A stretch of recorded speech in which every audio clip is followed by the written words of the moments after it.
Hi, my name's Casey. I'm Stephanie. Francesca. Everyone has a story to tell. Why don't we have any white friends? What's your story? I can't always do the things my able-bodied friends can do. If you're 11 to 18, the BBC can help you get your story on TV, radio or online.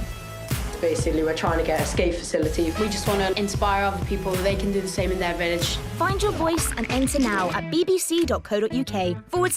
Reporter Competition. The Six Nations is back, and it's...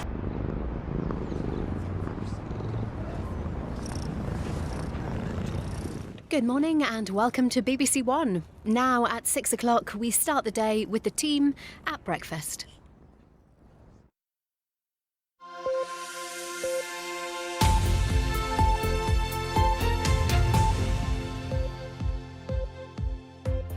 Hello, very good morning. Welcome to Breakfast with Dan Walker and Louise Minchin. Our headlines for you this morning. Dani Dyer and daughter Dani join forces to offer useful advice in a new podcast. But how helpful will they be? Now, the premise of it is, it's sort of with the Dyers, is that we're sort of answering people's problems. But I just want to make it very, very clear today that... Good morning from the Tower of London. We're going to be talking more ghost stories this morning, seeing the Ravens having their breakfast about 7:45. And I can tell you it's a chilly start to the day. Not here in London, not just here in London, but across many parts. And we're looking at sunshine and showers, blustery conditions and large waves out in the west. I'll have all the details in 10 minutes. Now that things are opening up. Victoria was the epicentre of Australia's second wave, and it will be a while before things get back to normal. For now, people are enjoying the simple pleasures they used to take for granted. Shaima Khalil, BBC News, Sydney. Should we get the weather? Oh, go on then. We've got more spookiness today. She's been out and about all week, Carol, hasn't she? Yeah, she's at the Tower of London this morning as well. Very good morning to you. Good morning, both. Good morning to you as well. I can tell you it's a chilly start to the day if you haven't yet ventured out. But look at my view, Tower of London in all its magnificence and splendour. And as Lou was saying there, I'll have more ghost stories for you through the course of this morning. Yesterday we were at Hampton Court Palace, and we were actually talking about the ghosts of Anne Boleyn and Catherine Howard. They were executed in here, but more about that as we go through the morning. Now, it's 2 degrees at the moment in parts of northeast Scotland, so it is chilly, and for many of us today, the forecast is going to be one of some rain, some showers, and also blustery winds and some big wave winds. But I want to give you a quick heads up for the weekend, because the weekend is looking like it's going to be pretty windy. We've got the remnants of another hurricane getting tied up in an area of low pressure in the Atlantic, and not just Saturday but also Sunday and Monday as well. For some there'll be gales, even severe gales, Lou and Dan. I've so many things I want to ask you, Carol. So you said ravens, what time? Ravens for breakfast, having their breakfast. That's an interesting... Muesli and ravens, what time? Yes. What time? About 7:45. That will be a treat, about 7:45. Excellent. OK, well, I'll obviously be there for that. Thank you very much indeed. I'm looking forward to more spooky stories as well. When are you going to ask the rest of your questions? Just throughout the morning? No, that was really the most important one. OK, I right. nail down for myself. Raven News. There's your Raven News, 7:45 this morning. Released from some of the University of Oxford team. And basically what they're saying is that there's 9 vaccines in phase 3 trials now across the world. So that's when you are using it with many, many thousands of people, and you're looking at the safety of the vaccine and you're looking at how efficient it is. But what the feeling is that we're unlikely to just have one that, you know, could have an effect. But also all of these vaccines are being trialled in very different populations, in very different settings, in countries with very different health organisations. And what we need to ensure is that the outcomes, the benefits of them, is standardised so that we can then apply that benefit, and it will have that same effect across the world wherever it is used. So that's what this review is saying from the University of Oxford, is that when we're looking at the results, we need to look at them all in the same way to make sure that any vaccine will benefit across the world. She's the joint majority shareholder of Championship side Norwich, and last night some fans were allowed into the bar at Carroll Road to watch their match at Brentford live on the big screen. Please, can we have our football back? Because Stuart, it is just shocking that we can't have our supporters in the stand. We can have them in here, but we can't have them out in the fresh air, well spaced, you know, tested. We did a wonderful sort of trial run and it worked like a dream. And we can't understand why we're not allowed to do it. Let's be having you. So it's very frustrating for fans and, of course, clubs as well, isn't it? That they can't have supporters in because many are just desperate for those funds, but them's the rules. Jane, thank you. They are. It's one of the things I've missed the most, the roar of a crowd over the last few months. There are so many things, aren't there? Despite uncertainty over something else many of us will be looking forward to, Christmas celebrations this year, one major retailer says that many of us are actually planning our festive shopping even earlier than usual. Vish is in Wirral Forest. We'll be preparing for the seasons ahead. We're seeing a downturn in their spend. Absolutely, they're affected obviously quite heavily with what's going on with COVID at the moment. And does that mean that you've just focused a bit more on selling to individuals, people at home that are kind of wanting to look forward to Christmas and get their shopping sorted? Yeah, absolutely. So what we are seeing, and it's a genuine sort of transparency for us at the moment, is an increase in the sort of general public spend. Hopefully that will sort of counteract against the sort of downturn that we're seeing from the bar and restaurant industry. But I think people are generally looking to just have a good Christmas this year. But rather shiny, very sort of tinsely and pretty. Any requests back in the studio to bring back any gifts? Just everything, to be honest with you. I'm just so in for it all this year. particularly this year, Louise. But just particularly this year, you know. Yeah, just bring it all back. I know Vish. obviously nobody will be able to come to my house for Christmas, but doesn't mean to say I can't decorate it. That is something we're talking about a little bit later as well. We'll be speaking to the leader. We don't know what's going to happen, do we? No, exactly. So... And the Liberal Democrats and the Alliance Party in Northern Ireland are calling for a sort of a cross-nation plan for Christmas. So something to discuss throughout the day. Let us know what you think about that throughout the morning.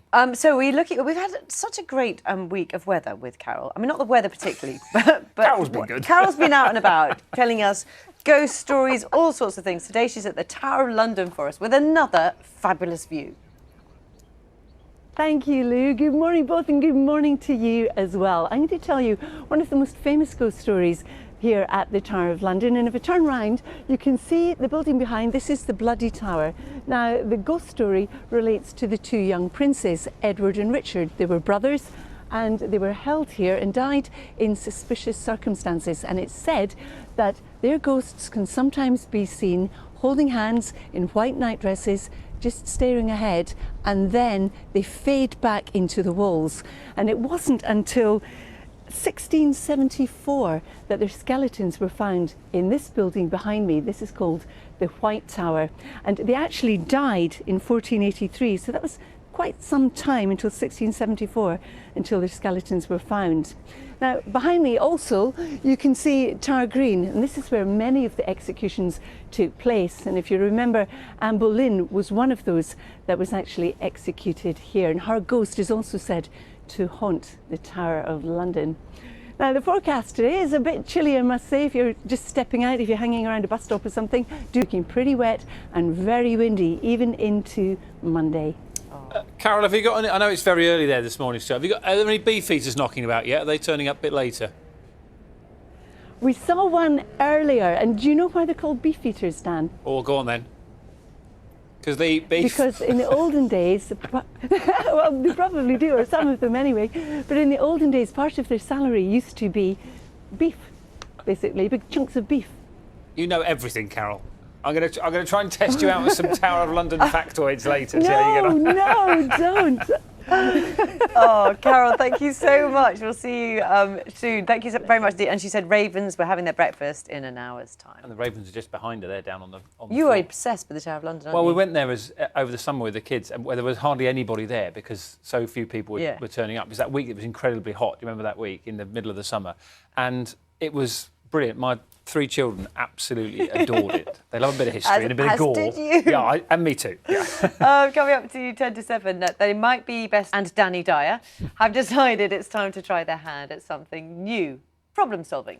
It might not seem like the most likely agony aunt's, the pair of them, but the father and daughter duo have launched a new podcast on Spotify where they try and help listeners with their dilemmas, and our entertainment correspondent Colin Patterson has been to see them.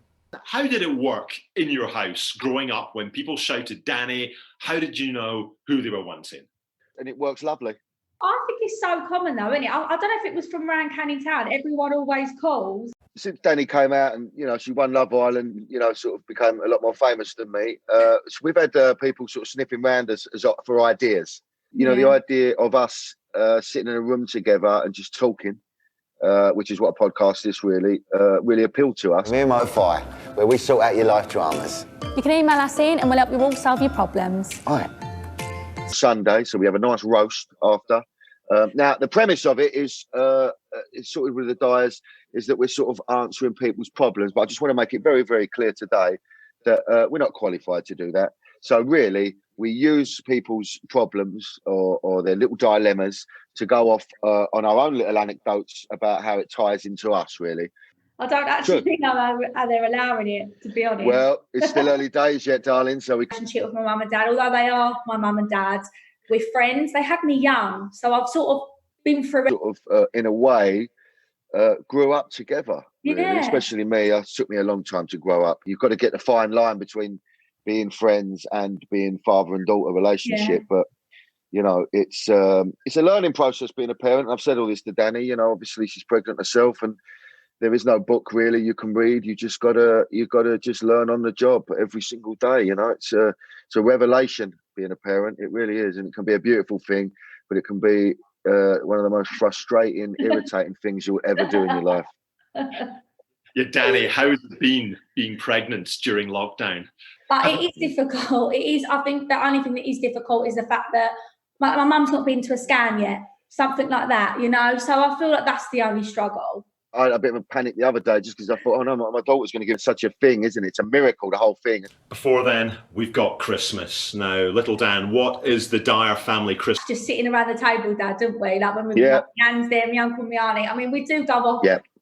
If there was a camera in that room, honestly. All going through it together, it's really hard to compute that in my brain. Yeah. I mean, it's the idea of, potentially not being able to sit around a table with my daughter and, my in-laws, and it's crazy talk to me. How easy are you finding it to obey the rules? So it's that we must learn now that the people who went to Eton can't run this country. Okay, they've done it. They've tried to do it, and this little small group who all went to the same school in the same class, it doesn't work. So I feel we need some working class people that have lived a real life, people that are in touch with what's going on in reality, to maybe come to the front now and start to getting involved in how this country's run. Would you ever go into politics full time? They're good advice from the Dyers. Yeah, it was really good to hear sort of family discussion. Also about Christmas as well. We're talking about Christmas today because the Liberal Democrats, as well as the Alliance Party of Northern Ireland, are calling for a sort of UK-wide plan for gatherings at Christmas. We're talking to Ed Davey about that later. I'm sure lots of you have your own personal thoughts on that as well. Yeah, because only, what is it, 8 weeks away? And right now it would depend on where you live, wouldn't it? So very interesting. We'll talk about that throughout the programme. But right now, less than 8 weeks, gosh. I know. Yeah, I think that's right, isn't it? I'm sure it's 8 weeks. Anyway, I'm sure if I've got it wrong, then you're shouting at the televisions right now. Time for the news, travel, and the weather. Wherever you're watching. See you in a moment. And we've got a good service on the tubes, as you can see, water main, and it's very slow northbound coming into the Blackwall Tunnel through Greenwich. Now let's take a look at the weather with Sarah Thornton. Good morning to you. Generally starting on a dry note this morning at the weekend. And that's all for now. I'll be back with another update in half an hour's time. Until then, plenty more on our website. Bye for now. Are you ready? Yes. Autumn on BBC One and iPlayer.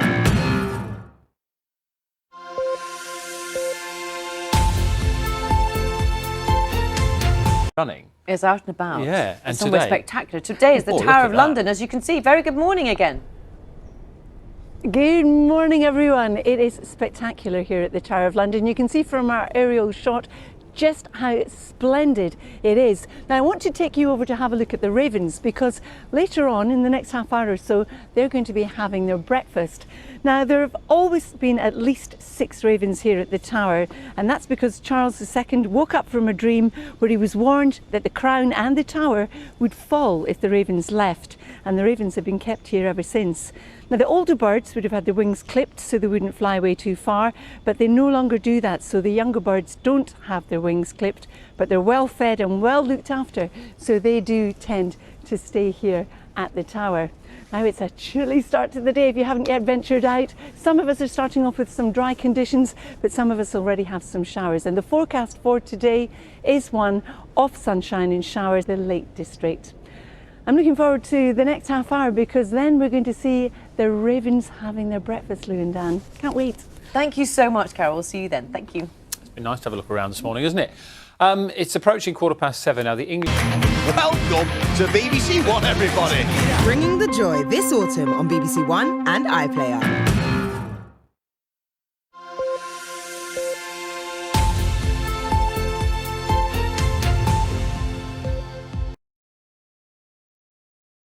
With clashes in Philadelphia over the shooting of a black man by the police. Good morning. Liverpool's injury problems just keep getting worse. Good morning from the Tower of London. The building with the flat roof behind me is the Chapel of St Peter Avuncular, and that's where two of Henry VIII's wives have been laid to rest after their execution. The forecast today is a chilly start. We've got some blustery showers and some large waves out towards the west, but I'll have all the details in about 10 minutes.